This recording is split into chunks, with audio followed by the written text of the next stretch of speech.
discutindo o último debate entre os candidatos à presidência que aconteceu na noite de ontem. Roberto Mota, há pouco, então, o Alessandro Negão disse aqui pra gente que está difícil achar quem vota no Lula, quem assuma o 13.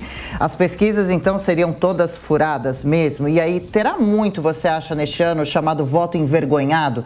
Quem não assume, mas vai sim votar em Lula ou em Bolsonaro, para os dois lados? E esse tipo de voto pode acabar surpreendendo, fazendo a diferença na hora da apuração?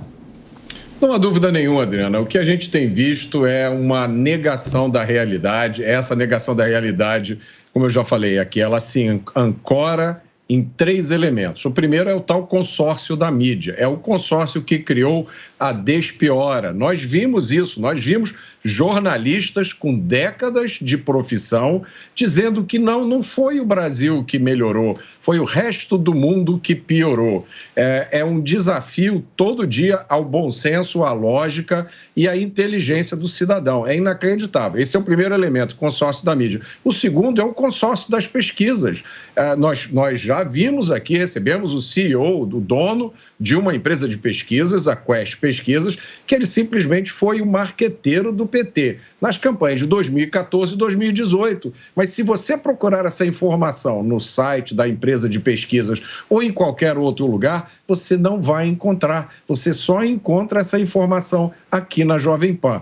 Tem o Databolha, né, que é o braço eleitoral da Bolha de São Paulo, um veículo de mídia que virou um partido. Como é que este veículo pode ter isenção para fazer pesquisas eleitorais? E também o famoso e desconhecido IPEC, ninguém conhece porque o IPEC se chamava Ibope. Errou tanto nas pesquisas de 2018 e 2020 que mudou de nome, mas o grande público, as pessoas que trabalham, que têm que pagar os seus boletos, elas só escutam a notícia no rádio do táxi: Lula com 58%, Lula com 70%, Lula já ganhou. A mensagem subliminar ali é muito clara. A mensagem subliminar é: se você é apoiador do presidente Bolsonaro, fique em casa, não vai votar, você já perdeu. A mensagem para os indecisos é: olha, já que você está indeciso, vote em quem vai ganhar e assim não perca o seu voto. E o terceiro elemento dessa estratégia tem o consórcio de mídia, o consórcio de pesquisas, e o terceiro é o mais terrível, que é o partido dos tribunais, que aplica a lei de uma forma assimétrica. Isso está documentado no artigo do New York Times essa semana. E quando essa lei, mesmo aplicada de forma assimétrica, não é suficiente, então o partido dos tribunais cria uma nova lei. Consórcio de mídia, consórcio de pesquisas e o partido dos tribunais. É o mundo inteiro contra o presidente Jair Bolsonaro. Só que o presidente não está sozinho. Com ele tem um pequeno detalhe, que são dezenas de milhões de eleitores que vão se manifestar no domingo. Marco Antônio, no começo do nosso debate aqui, a gente falava sobre formato do debate. E alguém aqui até falou que sabatina é melhor que debate, porque você consegue interpelar melhor os candidatos. Você concorda com isso também? Olha, Tiago, o debate, eu achei que o tempo de resposta era muito longo. A maioria dos candidatos não usou o tempo de resposta de 3 minutos. Você percebia que esse pessoal, Soraya, Simone, até mesmo o Ciro, né, eles foram completamente lacônicos nas respostas. Eu esperava que isso fosse melhor aproveitado. E eu também, acompanhando na internet, né, a repercussão da maneira como o debate foi organizado, é óbvio que a gente quer ouvir quem tem chance. A gente quer ouvir o Bolsonaro e quer ouvir o que o ex-presidiário tem de desculpa para falar, né, a respeito de escândalos que aconteceram no seu governo, no governo da Dilma e, enfim, das suas filiações também, né? O pessoal gosta de falar das filiações do Bolsonaro. A gente tem que lembrar, né? Genuíno, José Dirceu, toda essa corja volta. Esse pessoal volta. E todo mundo sabe do que esse pessoal é capaz. Mas eu acho que um tema também que é engraçado são as escolhas dos temas e a maneira como os temas foram pautados quando o Bonner estava lá fazendo o sorteio dos temas.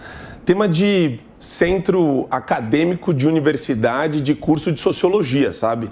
É impressionante a maneira como as questões eram colocadas e formuladas também. Quando os candidatos tiveram a oportunidade de perguntar, era sempre, né, no caso da Simone, Soraya, Ciro, sempre baseado numa notícia falsa. E é por isso que o Mota alerta aqui, na verdade todo mundo está alertando sobre como a gente é refém de uma proliferação diária de notícias falsas. E o problema disso, Thiago, é que as pessoas elas não aguentam mais. O teatro das tesouras que existia, né, essa divisão entre PT e PSDB foi quebrada pelo Bolsonaro. O Bolsonaro acabou com um teatrinho de 30 anos praticamente. E isso tem um custo, porque muita gente da imprensa vivia desse teatro, ganhava dinheiro, ganhava emprego. Nas universidades também, nos cursos, em todos os lugares que você pode imaginar, as pessoas subsistiam desse teatrinho mequetrefe. O Bolsonaro acabou com isso, ele foi completamente contra o sistema. E o custo que a gente está vendo agora, que o Bolsonaro está incorrendo, inclusive, é de lutar contra o establishment, contra o sistema, que daí envolve também interesses do Poder Judiciário, da grande imprensa, dessa imprensa marrom e desses políticos que gostavam de nadar nesse meio onde tudo que é social é bonito. Eu sou liberal social. Não, eu não sou de direita. O Bolsonaro é o único que se assume de direita e ele está pagando um preço muito caro por isso. Mas aí que tá, né? A maior parte dos brasileiros tem essa visão de mundo, que é contra coitadismo profissional, vitimismo estrutural, que não vê num político a chance de ter a sua vida salva. E muito mais na chance de você ter um Estado menor, né, eficiente, sem corrupção e que não vai atrapalhar a sua vida. É isso que as pessoas querem. Então ficou muito claro também, durante o debate, mesmo com as perguntas mal feitas pelos candidatos, que você tem um projeto para o país, né, por meio de uma agenda liberal, uma agenda conservadora, e do outro lado, crime organizado. Bom, a gente podia girar um pouquinho dos outros assuntos que foram tratados também no debate. Amanda Klein, como meio ambiente, economia e pandemia. Lula acusou Bolsonaro de descaso nesse período. De qual forma Bolsonaro se defende dessas acusações? Ele fez o que podia nesse difícil período?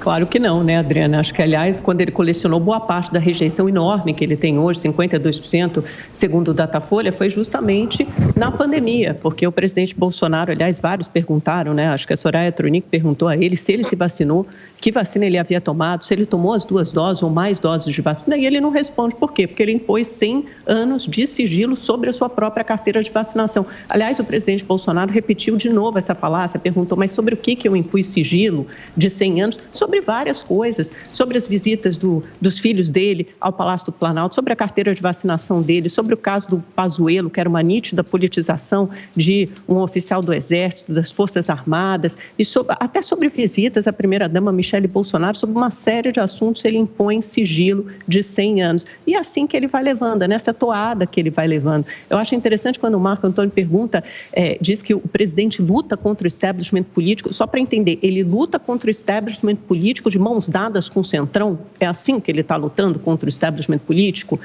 Ele quer um Estado mínimo liberal e não a concepção do político que vai salvar a pátria, mas é chamando de mito que a gente reforça o Estado liberal e acaba com essa mitificação de político salvador da pátria. É isso? Não, só para a gente entender, porque parece uma incoerência, um paradoxo. Sobre a pandemia, o presidente Bolsonaro demorou para comprar milhões de doses de vacina. Ele falou, ninguém comprava vacina em 2020, todo mundo já estava na fila da vacina em 2020, cara pálida. A vacina só chegou ao Brasil porque o ex-governador de São Paulo, João Dória, foi atrás da vacina chinesa, que foi a primeira a chegar ao Brasil, e a gente começou a vacinar a passos lentíssimos, com as poucas doses de AstraZeneca, às quais o Brasil tinha acesso, justamente porque não entrou cedo na fila da vacina.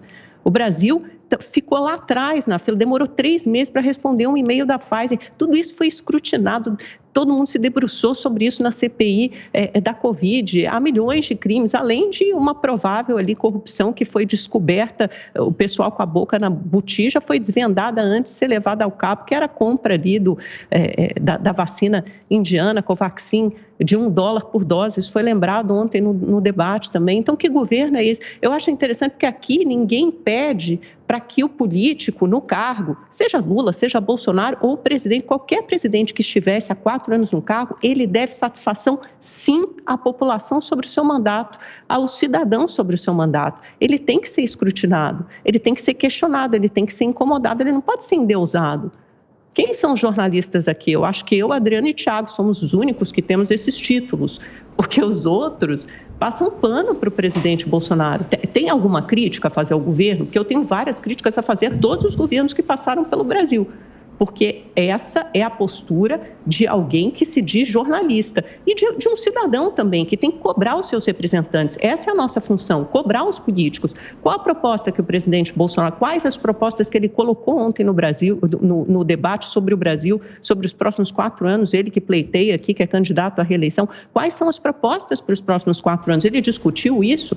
Ele só soube repetir que ele aprovou um Auxílio Brasil de R$600 há 3 meses da eleição, tem um claro condão nitidamente eleitoral para tentar se reeleger e mesmo assim não conseguiu ir melhor entre a população pobre do Nordeste, não conseguiu entre a população pobre do resto do país.